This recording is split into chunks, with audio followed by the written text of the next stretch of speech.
আপনাদেরকে একটা নিষেধাজ্ঞা দিয়ে যেতে চাই। It's an interesting concept, it's called the 99 club.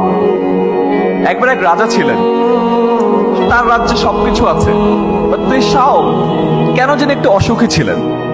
সে নিজের রাজ্যে একবার হেঁটে যাচ্ছিলেন, দেখলেন যে এক লোক তারই রাজ্যে, সে খুব খুশি, মনের আনন্দে গান গাচ্ছে। রাজা তার রাজপ্রাসাদে আসার পরে তার যে অ্যাডভাইজার আছে তাকে জিজ্ঞাসা করলেন যে আমি রাজা, আমার মনে সুখ নাই, আমার রাজ্যের ওই লোক, ওর তো কিছুই নাই, ও এত সুখী কেন? রাজার অ্যাডভাইজার বললো, রাজা আপনি আসলে দেখতে চান, আপনি আসলে 99 ক্লাবের সদস্য। রাজা বলে 99 ক্লাব মানে কি? রাজা বললো, রাজা আমাকে একটা দিন সময় দেন, আমি আপনাকে দেখাচ্ছি। বলে আচ্ছা ঠিক আছে, তুমি সময় নাও। রাজার অ্যাডভাইজার গিয়ে ওই লোকের বাসার সামনে একটা থলে রেখে গেল। ওই থলেতে 99টা সোনার মুদ্রা ছিল। ওই লোক যখন বাসা থেকে বের হলো, দেখলো তার বাসার সামনে একটা থলেতে 99টা সোনার মুদ্রা। সে দেখে তো খুশি হয়ে গেল, আরে সোনার মুদ্রা, তো বিশাল ব্যাপার, আমি তো বড় লোক হয়ে গেলাম। সে গোনা শুরু করলো যে কয়টা আছে, 1 2 3 4 5 6 করে। দেখলো 99টা আছে। সে আবার গুনলো, দেখে 99টা আছে।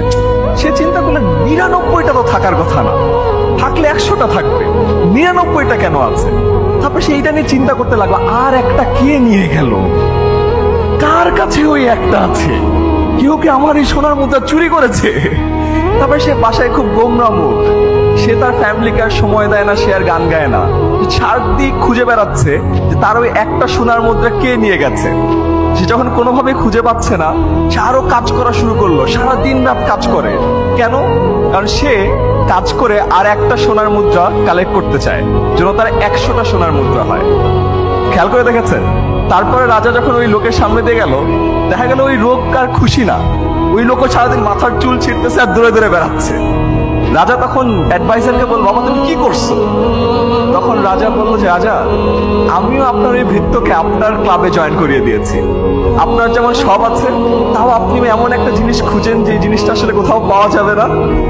আরো সবই আছে, 99টা সোনার কয়েন আছে, এক্সট্রা একটা দিয়ে কিছুই হবে না, কিন্তু সেটা খুঁজতে খুঁজতে সে তার সম্পূর্ণ হ্যাপিনেস জলাঞ্জলি দিয়ে দিয়েছে। শেষ কথা, আমি চাই যে আপনাদের জীবনে 99টা সোনার কয়েনের অনেকগুলোই আছে। আজকে আপনারা গ্র্যাজুয়েট হচ্ছেন, আপনাদের জীবনে অনেক কিছুই আছে। ওই অদৃশ্য একটা মুদ্রার পিছনে দৌড়ায়েন না, আপনার হ্যাপিনেসটাকে কঠিন করে ফেলেন না। Keep your happiness affordable. And যে হ্যাপিনেসের কথা বললাম, be happy and spread happiness, কারণ spreading happiness is the easiest thing that you can do.